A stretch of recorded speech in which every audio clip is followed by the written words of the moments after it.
আয়াত 9 والذين تبوأوا الدار والإيمان من قبلهم يحبون من هاجر إليهم ولا يجدون في صدورهم حاجة مما أوتوا ويؤثرون على أنفسهم ولو كان بهم خصاصة ومن يوق شح نفسه فأولئك هم المفلحون অনুবাদ আর তাদের জন্যেও মুহাজিরদের আগমনের আগে যারা এ নগরীকে নিবাস হিসেবে গ্রহণ করেছে ও ঈমান গ্রহণ করেছে তারা তাদের কাছে যারা হিজরত করে এসেছে তাদের ভালোবাসে এবং মুহাজিরদেরকে যা দেয়া হয়েছে তার জন্য তারা তাদের অন্তরে কোনো না পাওয়াজনিত হিংসা অনুভব করে না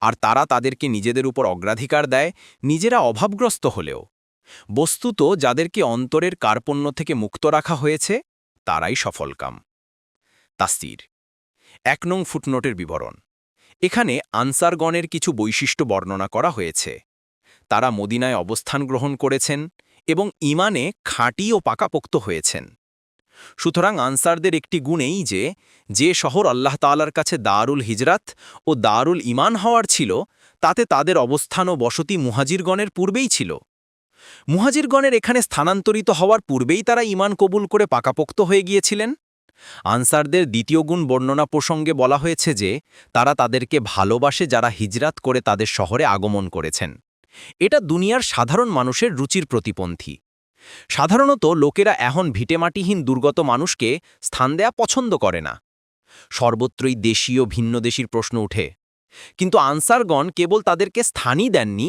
বরং নিজ নিজ গৃহে আবাদ করেছেন নিজেদের ধনসম্পদে অংশীদার করেছেন এবং অভাবনীয় ইজ্জত সম্ভ্রমের সাথে তাদেরকে স্বাগত জানিয়েছেন এক একজন মুহাজিরকে জায়গা দেওয়ার জন্য কয়েকজন আনসারি আবেদন করেছেন ফলে শেষ পর্যন্ত লটারির মাধ্যমের নিষ্পত্তি করতে হয়েছে দেখুন ইবান কাসির বা ফাতহুল কাদির বাগাভি হাদিসে এসেছে আনসারগণ এসে বললেন আমাদের মধ্যে ও আমাদের মুহাজির ভাইদের মধ্যে খেজুরের বাগানও ভাগ করে দিন রাসূল বললেন না তা করা যাবে না তখন তারা মুহাজিরগণকে বললেন তাহলে আপনারা আমাদের খেজুরের বাগানের পরিচর্যায় শরিক হন আমরা আপনাদেরকে ফলনে শরিক করব তারা বললেন হ্যাঁ আমরা তা শুনলাম ও মেনে নিলাম বুখারী ২৩২৫ অন্য এক হাদিসে এসেছে রাসূলুল্লাহ সাল্লাল্লাহু আলাইহি ওয়াসাল্লাম মদিনা হিজরত করার পর মুহাজিরগণ এসে তাকে বললেন হে আল্লাহর রাসূল আমরা যাদের কাছে এসেছি তাদের মতো আমরা কাউকে দেখিনি তারা বেশি থাকলে সবচেয়ে বেশি দানশীল আর কম থাকলে তাতে সহানুভূতির সাথে বন্টন করে দেয় তারা আমাদেরকে খরচের ব্যাপারে যথেষ্ট করে দিয়েছে তারা তাদের পেশাতেও আমাদেরকে শরিক করে নিয়েছে আমরা ভয় পাচ্ছি যে এরা আমাদের সব সওয়াব নিয়ে যাবে তখন রাসূলুল্লাহ সাল্লাল্লাহু আলাইহি ওয়াসাল্লাম বললেন না যতক্ষণ তোমরা তাদের জন্য আল্লাহর কাছে দোয়া করছ এবং তাদের প্রশংসা করছ তিরমিজি ২৪৮৭ ও মুস্তাদরাকে হাকিম ২/৩৬ আনসারদের তৃতীয় গুণ ওয়ালাইয়াজিদুনা ফি সুদুরিহিম হাজাতাম মিম্মা উতু অর্থাৎ মুহাজিরদেরকে যা দেয়া হয়েছে তার জন্য তারা তাদের অন্তরে কোনো না পাওয়াজনিত হিংসা অনুভব করে না এই বাক্যের সম্পর্ক একটি বিশেষ ঘটনার সাথে যা বনু নজুরের গোত্রের নির্বাসন এবং তাদের বাগান ও গৃহের ওপর মুসলিমদের দখল প্রতিষ্ঠিত হওয়ার সময় সংঘটিত হয়েছিল অর্থ এই যে এই বন্টনে যা কিছু মুহাজিরদেরকে দেয়া হল মদিনার আনসারগণ সানন্দে তা গ্রহণ করে নিলেন যেন তাদের এসব জিনিসের প্রয়োজন ছিল না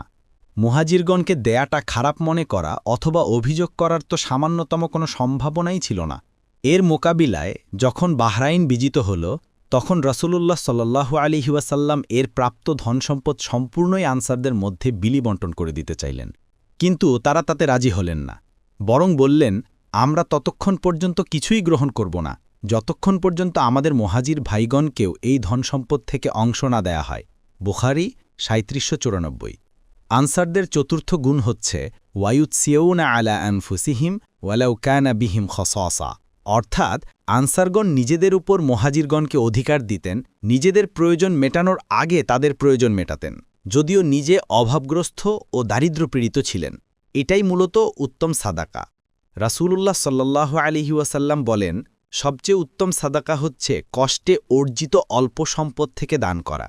আবু দাউদ ১৬৭৭, মুসনাদে আহমাদ ২/৩৫৮, সহিহ ইবনে খুজাইমা ২৪৪৪, ইবনে হিব্বান ৩৩৪৬, মুস্তাদরাকে হাকিম ১/৪১৪। যে সম্পদের প্রয়োজন তার নিজের খুব বেশি, তা থেকে দান করতে সক্ষম হওয়া খুব উঁচু মনের অধিকারী ব্যক্তি ব্যতীত আর কারো পক্ষে সম্ভব হয় না। অন্য আয়াতে আল্লাহ বলেন, তারা খাবারের মহাব্বত থাকা সত্ত্বেও তা অন্যদের খাওয়ায়। সূরা আল ইনসান ৮। অন্যত্র আল্লাহ আরও বলেছেন, আর সম্পদের প্রতি মহাব্বত থাকা সত্ত্বেও তা দান করা। সূরা আল বাকারা ১৭৭। সুতরাং দান বা সাদাকা করার সর্বোচ্চ পর্যায় হচ্ছে নিজের প্রয়োজন থাকা সত্ত্বেও নিজের প্রয়োজনের উপর অন্যের প্রয়োজনকে প্রাধান্য দিয়ে তা দান বা সাদাকা করা। আনসারগণ ঠিক এই কাজটিই করতেন। হাদিসে এসেছে, এক লোক রাসূলের দরবারে এসে বললেন, হে আল্লাহর রাসূল, ক্ষুধা আমাকে খুব কষ্ট দিচ্ছে। রাসূলুল্লাহ সাল্লাল্লাহু আলাইহি ওয়াসাল্লাম নিজের স্ত্রীদের কাছে খাবার চেয়ে পাঠালেন, কিন্তু তাদের কাছে কিছুই পেলেন না। তখন তিনি বললেন, এমন কোনো লোক পাওয়া যাবে যে আজ রাতে এই লোকটিকে মেহমানদারি করবে, আল্লাহ তাকে রহমত করবেন। আনসারি এক লোক দাঁড়িয়ে বললেন, হে আল্লাহর রাসূল, আমি। লোকটি তার স্ত্রীর নিকট গিয়ে তাকে বললেন, রাসূলুল্লাহ সাল্লাল্লাহু আলাইহি ওয়াসাল্লামের মেহমান, সুতরাং কোনো কিছু বাকি না রেখে সব কিছু দিয়ে হলেও মেহমানদারি করবে। মহিলা বললেন, আল্লাহর শপথ, আমার কাছে তো কেবল বাচ্চার খাবারই অবশিষ্ট আছে। আনসারি বললেন, ঠিক আছে, রাতের খাবারের সময় হলে বাচ্চাকে ঘুম পাড়িয়ে দিবে, তারপর আমরা বাতি নিভিয়ে দিব। এই রাতকে আমরা কষ্ট করে না খেয়েই কাটিয়ে দিব, যাতে মেহমান খেতে পারে। কথামতো তাই করা হলো। সকালে যখন রাসূলুল্লাহ সাল্লাল্লাহু আলাইহি ওয়াসাল্লামের কাছে আনসারি লোকটি আসলেন, তখন রাসূলুল্লাহ সাল্লাল্লাহু আলাইহি ওয়াসাল্লাম তাকে বললেন, মহান আল্লাহ গতরাত্রে তোমাদের কাণ্ড দেখে হেসেছেন, অথবা বলেছেন আশ্চর্যস্তম্ভিত হয়েছেন। আর তখনই এই আয়াত নাজিল হয়েছিল। বুখারী ৩৭৫৮, ৪৮৮৯, মুসলিম ২০৫৪। ২ নং ফুটনোটের বিবরণ। আনসারগণের আত্মত্যাগ ও আল্লাহ তাআলার পথে সবকিছু বিসর্জন দেওয়ার কথা বর্ণনা করার পর সাধারণ বিধি হিসেবে বলা হয়েছে যে, যারা মনের কার্পণ্য থেকে আত্মরক্ষা করতে পারে তারাই আল্লাহ তাআলার কাছে সফলকাম হয়। আয়াতে বর্ণিত সুহ শব্দের অর্থ কৃপণতা বা গভি। কুরআন ও হাদিসে এর নিন্দা করা হয়েছে। বলা হয়েছে, তোমরা কৃপণতা থেকে বেঁচে থাকো, কেননা কৃপণতা তোমাদের পূর্বের লোকদেরকে ধ্বংস করেছিল।